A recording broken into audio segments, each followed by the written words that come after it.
আমাদের সরকার পরিবার পরিকল্পনা করতেছে, জনসংখ্যা বেড়ে যাচ্ছে, পরিবার পরিকল্পনা, ছেলে হোক মেয়ে হোক দুটি সন্তানই যথেষ্ট, একটা হলে আরো ভালো, না হলে তো আরো ভালো। কথা বুঝতেছে নাকি? হাসলে তো পারবো না বাবা।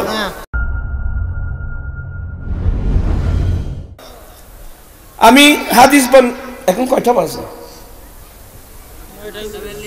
হ্যাঁ কত? অনেক সময় তো অনেক হয়ে গেছে। একটা হাদিস বলবে, একটু লম্বা, আপনাদের তো বিরক্ত হয়ে যাচ্ছেন। হ্যাঁ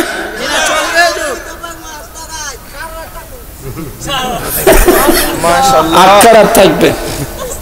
এটা ওলামায়ে কেরাম আছেন, বাবু ইখাইন নবী সাল্লাল্লাহু আলাইহি ওয়াসাল্লাম বাইনাল আনসার ওয়াল মুহাজিরিন।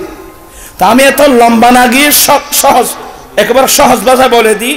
আপনারা সবাই জানেন আল্লাহর নির্দেশে আমার নবী, নবীর উপর যারা ঈমান এনেছিলেন তাদেরকে নিয়ে মক্কায়ে মুআজ্জামা থেকে মদিনা শরীফে হিজরত করে চলে গিয়েছিলেন। এটাকে জানা আছে তো? আল্লাহর নির্দেশে আমার নবী নবীর অনুসারীদেরকে নিয়ে কোথায় চলে গিয়েছিলেন? মক্কার জমিনে যখন আমার নবীর উপর নির্যাতনের স্টিম রোলার চালানো হচ্ছিল, মুসলমানের উপর নির্যাতনের স্টিম রোলার চালানো হচ্ছিল, আমার আল্লাহ নির্দেশ দিয়েছেন, নবী গো আমি তো দিয়েছিলাম রহমতুল লিল আলামিন, ওরা তো মূল্যায়ন করলো না, আপনি আপনার অনুসারীদেরকে নিয়ে মক্কায়ে মুআজ্জামা ত্যাগ করে মদিনা শরীফে চলে যান। কোথায়? মদিনায় চলে যান। আপনারা কি বিরক্ত হচ্ছেন? না। আমার নবী মদিনায় চলে গেলেন। আপনারা আধুনিক যুগের মানুষ, আমরা, আমার ভাইয়েরা, এক দেশের মানুষ যদি আরেক দেশে গিয়ে আশ্রয় নেয়, বর্তমান জাতিসংঘ নামক একটা সংগঠন আছে, এই বোঝাটা জাতিসংঘ বহন করে। যেমন আমাদের বাংলাদেশে রোহিঙ্গা সমস্যা, আপনার কথা বুঝতেছেন না মনে হয়। আমাদের বাংলাদেশে এতগুলো মানুষ কোথায় নেব? আমাদের সরকার পরিবার পরিকল্পনা করতেছে, জনসংখ্যা বেড়ে যাচ্ছে, পরিবার পরিকল্পনা, ছেলে হোক মেয়ে হোক দুটি সন্তানই যথেষ্ট, একটা হলে আরো ভালো, না হলে তো আরো ভালো। কথা বুঝতেছে নাকি? হাসলে তো পারবো না বাবা। আমাদের জনসংখ্যা, রাষ্ট্র ছোট, জনসংখ্যা বেড়ে যাওয়ার কারণে আমাদেরকে পরিবার পরিকল্পনা করতে হচ্ছে, ছেলে হোক মেয়ে হোক দুটি সন্তানে যথেষ্ট, একটা হলে আরো ভালো, না হলে তো একেবারে আরো ভালো।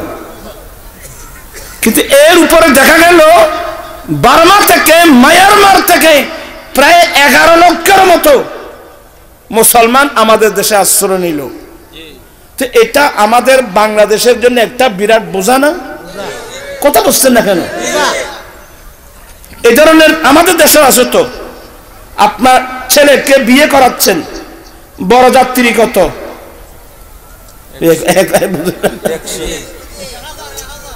আপনাদের এখানে বড় যাত্রী কত?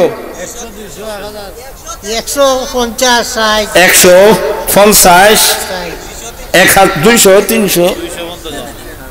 আমাদের চট্টগ্রামে বড় মারাত্মক, আরে আল্লাহ রে আল্লাহ আল্লাহ, 1000, 2000, 3000, 4000 বড় যাত্রী। এগুলোর বিরুদ্ধে আজকে আমি 13 বছর ধরে আন্দোলন করতেছি। আপনার ফেসবুকে দেখতেছেন না, মোবাইলে শুনছেন না? এইটা আগামী 29 তারিখ চট্টগ্রাম ফটিয়া হাই স্কুল মাঠে আমার রাসবিয়া নুরিয়া কমিটি বাংলাদেশ ফটিয়ার উদ্যোগে যৌতুক মাদক বিরোধী সমাবেশ। এইটা আগামী কিবার? বুধবার, মার্চের 12 তারিখ ঐতিহাসিক চট্টগ্রাম জমিয়তুল ফালাহ মাঠে। আমি আলহামদুলিল্লাহ এই আন্দোলনের ফসল আজকে হাজার হাজার ছেলে যৌতুক ছাড়া বিয়ে করতেছে, হাজার হাজার ছেলের যৌতুক ছাড়া বিয়ে করার শপথ নিয়েছে। আমি অনুরোধ জানাবো, নবীর আশেক মুখে বললে হবে না। বৃক্ষ তোমার নাম কি? সাইনবোর্ড থাকবে না তো। এখন তো চলতেছে ডিজিটাল ব্যানার, ফল কিছু নাই। আম গাছে সাইনবোর্ড আছে নি? আমি আম গাছ, কাঁঠাল গাছের সাইনবোর্ড আমি কাঁঠাল গাছ, কলা গাছের সাইনবোর্ড আমি কলা গাছ। বলেন কেন ফল আছে, সাইনবোর্ড দরকার কি? বৃক্ষ তোমার নাম কি? ফলে পরিচয়। আমরা যে নবীর আশিক, মুখে বলবেন কেন? চলাফেরা, উঠা বসা, লেনদেন, আচার ব্যবহার, ব্যক্তিগত, পারিবারিক, সামাজিক, রাষ্ট্রীয়, সমাজনীতি, অর্থনীতি, রাষ্ট্রনীতি, রাজনীতি, শিক্ষানীতি, বাণিজ্য নীতি, ভারত, প্রত্যেক ক্ষেত্রে আমাদেরকে প্রমাণ করতে হবে আমি দয়াল নবীর একজন উম্মত। ঠিক না ভাইরা আমার? আমার জীবন মরণ সাজাবো মাদানী রঙে, আমার জীবন মরণ মাদানী সেই রঙে রঙিন হলে আল্লাহ রাসূল থাকবে আমার সঙ্গে। আমার জীবন মরণ, আমার জীবন আমার মরণ আমি সাজাবো মাদানী রং দিয়ে। মাদানী রঙের অর্থ হলো আমার দয়াল নবীর সুন্নত দিয়ে। আমরা রাসূল পাকের সুন্নত দিয়ে আমরা আমাদের জীবনকে সাজাতে চাই কি চাই না? দুই হাত উঠায় বলতে চাই আল্লাহু আকবার। আল্লাহ তুমি কবুল করো। মনে কষ্ট নিচ্ছেন? সবাই তো হাত উঠালেন, নবীর সবাই তো হাত উঠালেন, নবীর সুন্নত দিয়ে জীবন গঠন করব। আমি দেখতে পাচ্ছি এখানে অনেক মানুষের মুখে দাড়ি নেই। আমি দেখতেছি এখানে অনেক মানুষের মুখে কি নেই? দাড়ি নেই। অথচ আমরা সবাই জানি পুরুষরা দাড়ি রাখা এটা আমার দয়াল নবীর সুন্নত। আপনারা মনে কষ্ট নিলে আমি বলবো, বিরক্ত কষ্ট হচ্ছে? আপনারা বলেন, আপনারা তো নবীর আশিক। এই যে বাংলাদেশের পাশে ইন্ডিয়া, ইন্ডিয়ার প্রধানমন্ত্রী কে?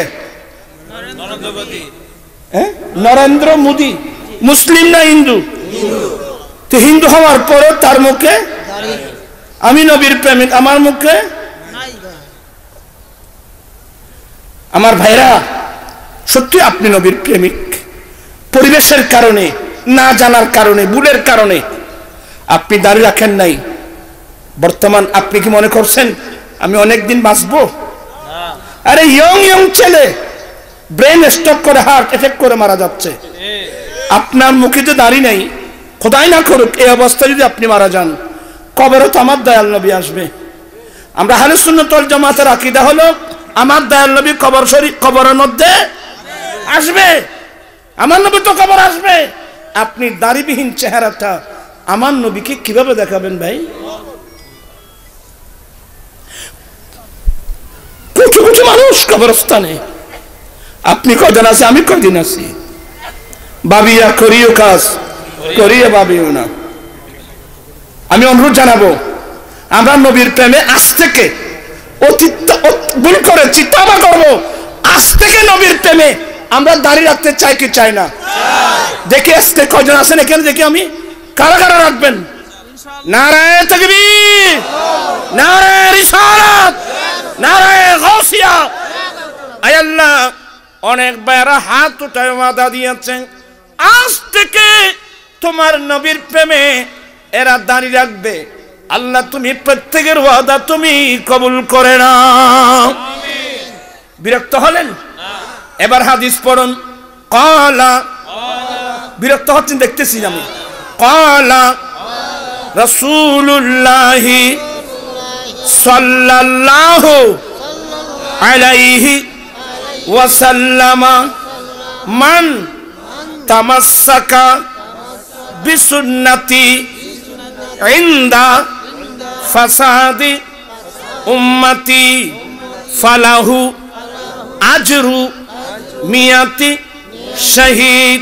আল্লাহর নবী বলেন, উম্মত ফিতনা ফাসাদের যুগে যে উম্মত আমি নবীর একটা সুন্নত মজবুত করে ধরবে, আমার আল্লাহ তাকে 100 শহীদের সওয়াব দান করবেন।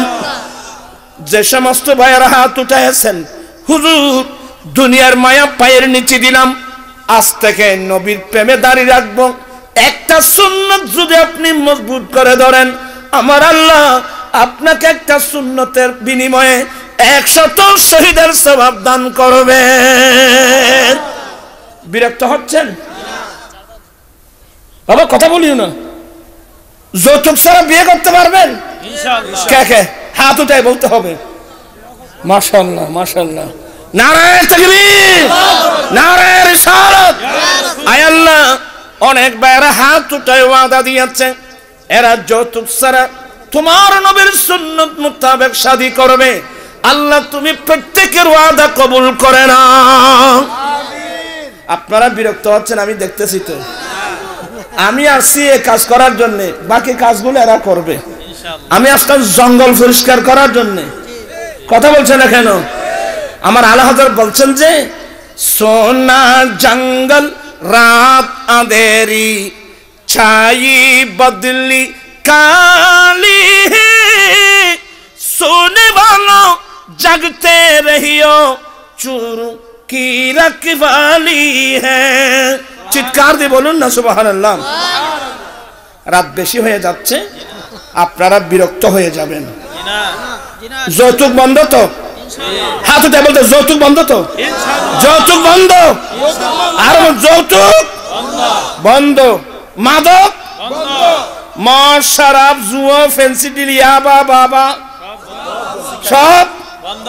আমরা মাদক ব্যবহার করব না, মস্ত দিলেও খাবো না, ব্যবসা করব না। আল্লাহ তুমি সবাইকে তৌফিক দান করো। আর কষ্ট দেব না বাবা, না পড়বো না, একটাও পড়বো না। আগে এই মসজিদের টাকা দিতে হবে, তারপরে বাকি আলোচনা। আল্লাহর ঘর মসজিদ এগুলা কারুসিলায় পেয়েছি, আমার নবীর উসিলায় পেয়েছি। খুশি না বেজার? মসজিদ পেয়ে কারা কারা খুশি? হাত উঠায় বলেন, হাত উঠায়। আল্লাহর নবী বলেন জুইলাত লিয়াল আরদু মসজিদাও ওয়া তাহুরা, আমি নবীর জন্য গোটা পৃথিবীর জমিনকে মসজিদ বানিয়ে দেওয়া হয়েছে এবং পবিত্র করে দেওয়া হয়েছে। শুধু তাই না, ইন্নামা ইয়ামুরু মাসাজিদাল্লাহ, আল্লাহ কোরআনে বলেন একমাত্র ঈমানদাররাই আল্লাহর ঘর মসজিদ নির্মাণ করতে পারবে। ও সোনারগাঁয়ের মানুষ, কত বড় খুশকিসমত।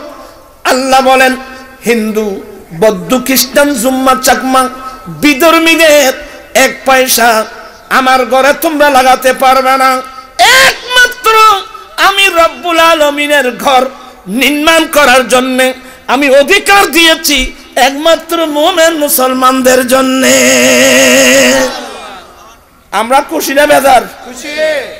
এজন্য কোন বিধর্মীর 1 পয়সা আপনি মসজিদে লাগাতে পারবেন না। আল্লাহর ঘর মসজিদ, আল্লাহর ঘর মসজিদ নির্মাণ করলে লাভ আছে?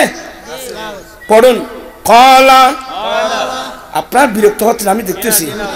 কলা রাসূলুল্লাহ সাল্লাল্লাহু আলাইহি ওয়াসাল্লাম মান বানা মসজিদান লিল্লাহি তাআলা বানাল্লাহু লাহু বাইতান ফিল জান্নাহ।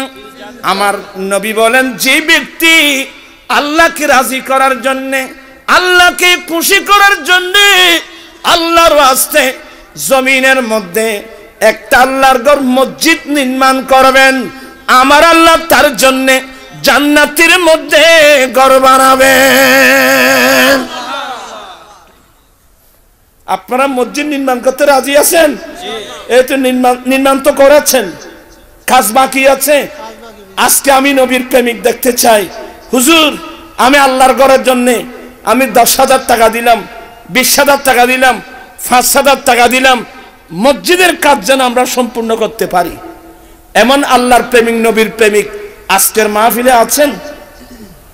আমি কয়েকজন দেখতে চাই।